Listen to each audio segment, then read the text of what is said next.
October 21st, 2022. Wow, it's been a crying day. I had my dream again last night, the lost one. I'm lost, I'm never at home, I'm among people, I can't find this, I keep searching.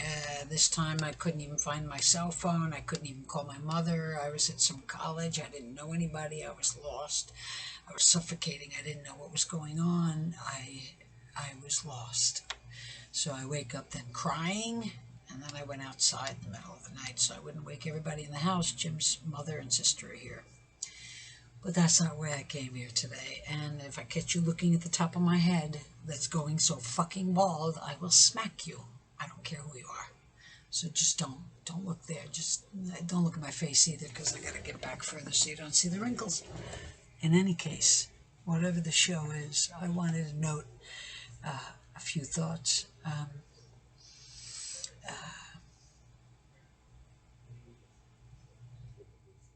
We are a soul or something non-material coupled with matter, and that matter is in this human life form. There may be other life forms in other places that also have souls working out different things, but we're in this one on earth. I do think that is true. And I do think that we are all here for a purpose, and to what degree we recognize that purpose and accomplish it depends in part on the choices we make throughout our lives and how hard we try to develop ourselves.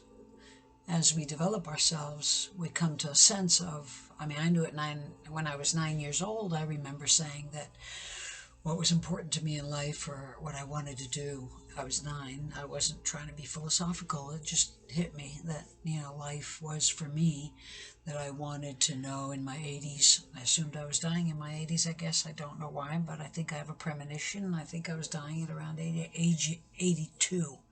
I just remember that from that age, and I think I knew. So in any case, that I was, and what I would, when as I was looking back, I'm 82, I'm 9, but I'm 82 in my head looking back. And I literally felt this old lady looking back, and I had this desire to have this feeling of, I did good, I lived a good life. And I knew exactly at age 9 what that good meant. Without having studied philosophy or ethics or anything, I just had this feeling, and it wasn't couched in religious terms. It was just about being a good person. I had this sense of that, and I knew that that's what I wanted. So, yeah, I also wanted to write a book, and I just don't know if I have the courage for that, or the discipline. But in any case, so depending on how much you seek, you will find in life, although you will not become enlightened and know it all, because for that you would have to move out of the matter that you live in, because matter itself is an animal thing.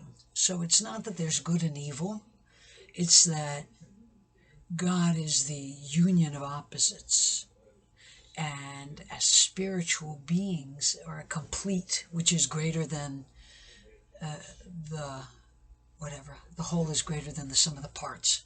So the union of opposites does not mean there has to be evil and good, blah, blah, blah. That's only here on Earth. But it's just that Earth is made of, matter is made of opposites to a certain degree. I think mostly in humans, not in animals. I don't think in animals there are opposites, because in terms of values, there aren't those kind of choices. There's just programmed, evolutionary-based biology, and that programmed evolutionary-based biology is got, it's just evolutionary. Yeah. As for why is it that way? Well, biology is not like sad and whatever. Animals, the ones that are already with us, like dogs that we domesticated and things like that, have a lot of feelings, and whales and whatever may have been the beginning of some of that consciousness thing we have that causes us to think about values and ethics and all of that. But I think we have purposes here. We're here to do something. And, don't ask me what all that wealth of possibilities is on what we're called to do. But everybody has a sense, you know. And everybody that seeks in that to that degree will find a calling for themselves of what they're here to do. They may not find an ultimate answer about everything, but they'll have a sense of what it is that means something to me, and a feeling of a purpose. If they want that, they will have it. If you seek a purpose, you will find a purpose, because there are choices that you can make that create a purpose, and you have a feeling inside about the purposes that you can choose. Do I want to become rich? Do I want to give away my time in helping others? Do I want whatever it is? You have your thoughts about that. But if you think your purpose is to make a bunch of money and to not have ethical values and to not care about others, then something's gone awry, as they call it, because I don't think that's the case. I think the reason we are human is because we developed slowly this sense of values. And I think that part is not so much by design, but teleological. It's a call from above. As souls, we've come into matter that's here, and we are called to make matter sacred as well, to take matter with us. And we're not doing very well at it. We're doing the opposite. So we're self-destructing all together, all of us, because individually, we do need to move away from the harsh religions that are part of more an animal sense about something above. I think the sense of awe is more than just from a sense of fear. Yeah, I just think there's a natural inclination for these things because there's a call to us. And I think that comes from the soul that's in the body. Yes. And I think the soul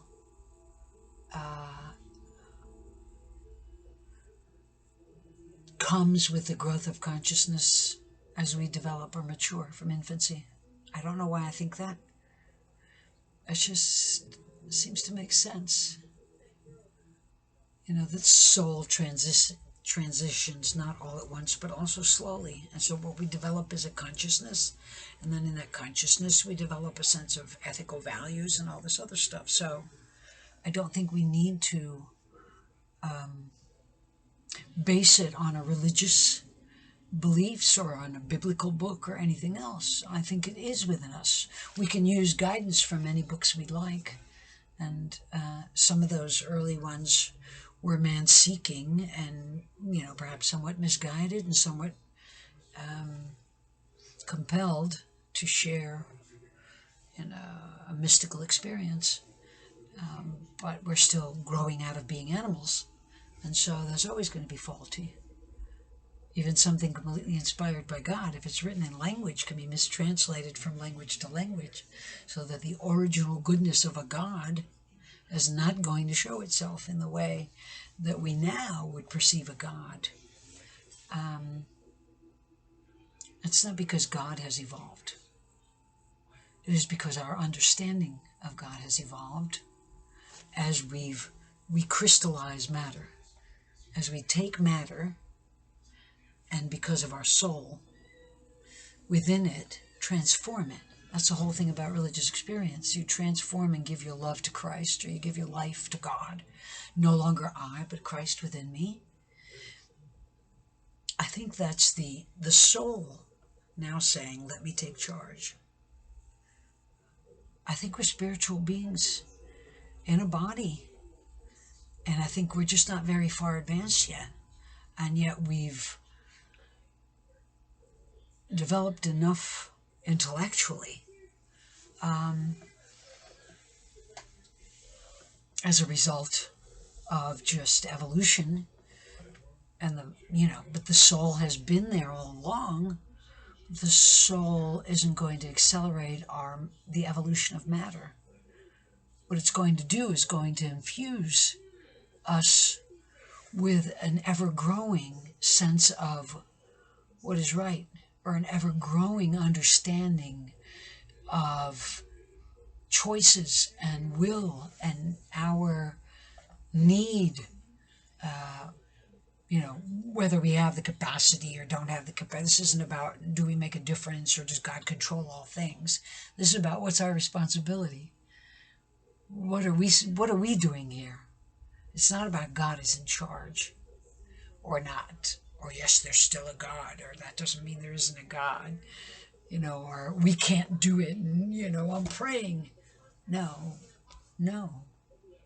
Are you living the spiritual life that you're called to? And no one can define that but you. But you need to know that you're called to one, and then you need to decide what it is that's calling you. Yes, I think that, Stephen, and I don't think it's because I'm getting old and close to death or because I'm stupid.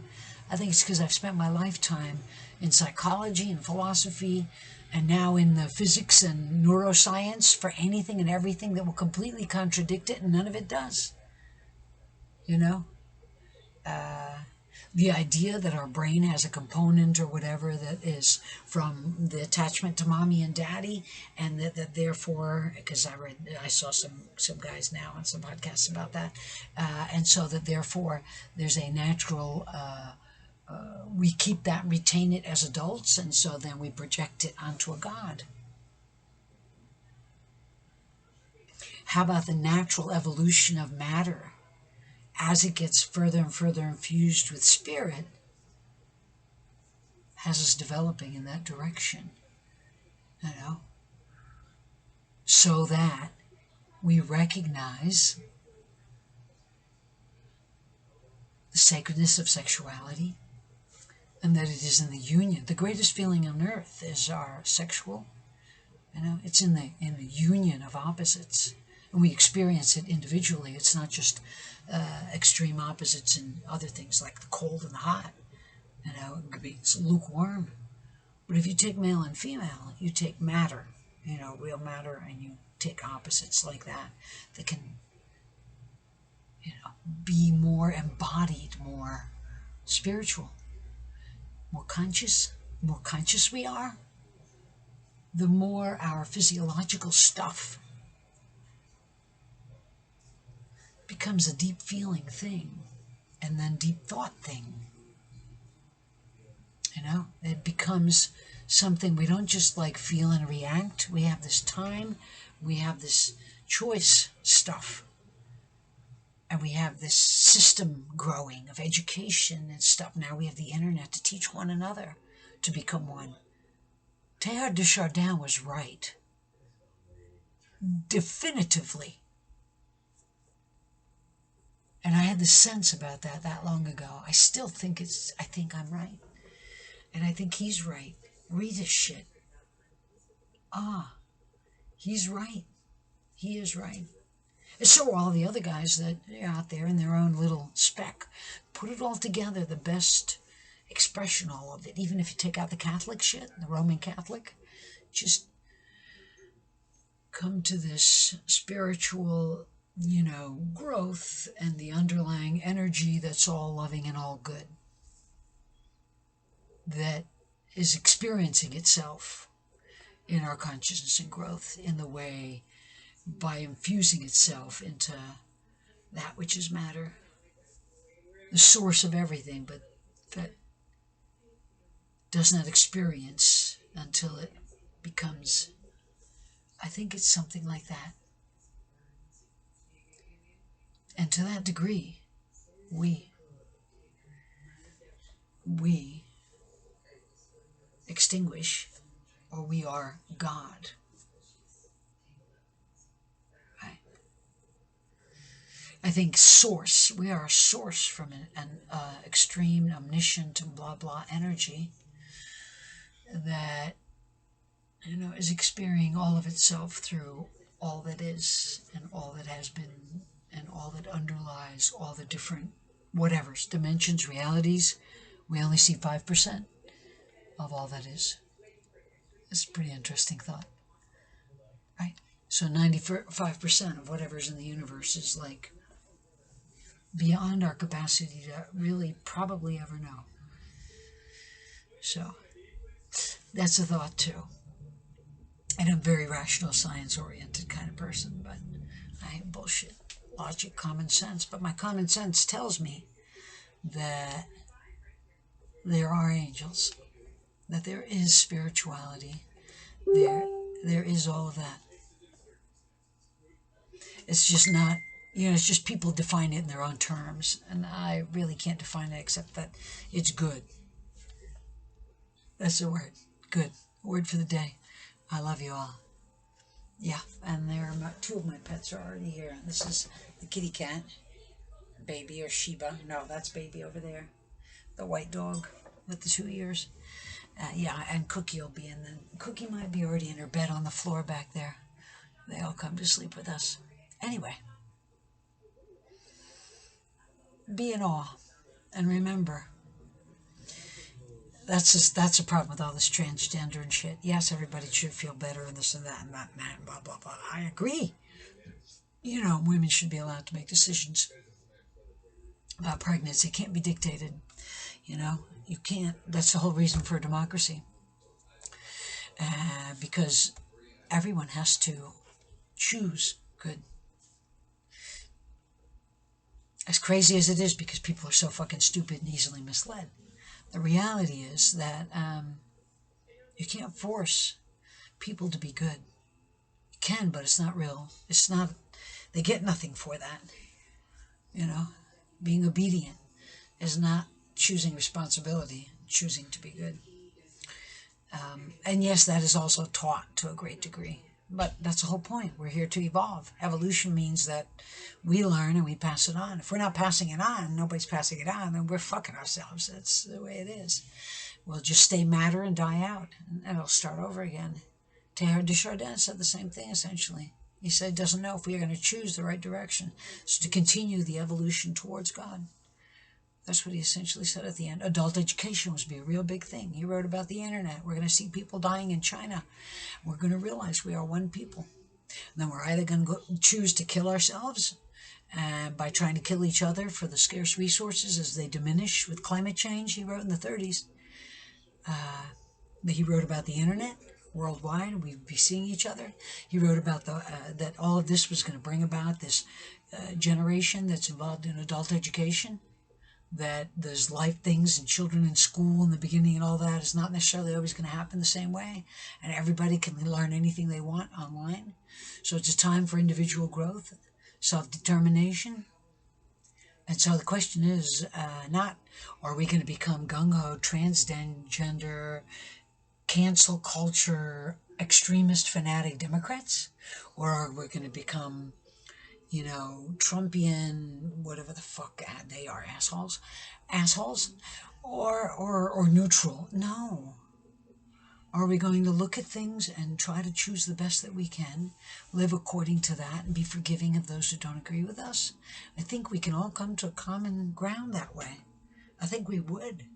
We've got to evolve to that before we kill each other, and that's not happening. We're not making the basic choices that we need to make. The very basic choices, like don't throw your fucking cigarette butts in the yard. Keep your yard clean. Care about the health of the plants outside your front door. Keep the dirt off so you don't get sick inside. Make it look nice so that people feel good when they come in. Care. Just care about yourself and about others. Just care enough. Just that much. We all act like we're all the ones who've been the most beaten up, and we're all the Jews who are victims. That's why we give them special status, I think, because we all want to identify with that. We know we can't let everyone be that way because we're not that Christian yet. So we're just going to give that status to that one group that got really beaten up in World War II, and hence they can do anything they want. The rest of us, don't you dare say anything. Anyway, that's the end of that story, because at least half my friends are Jewish, and I love them.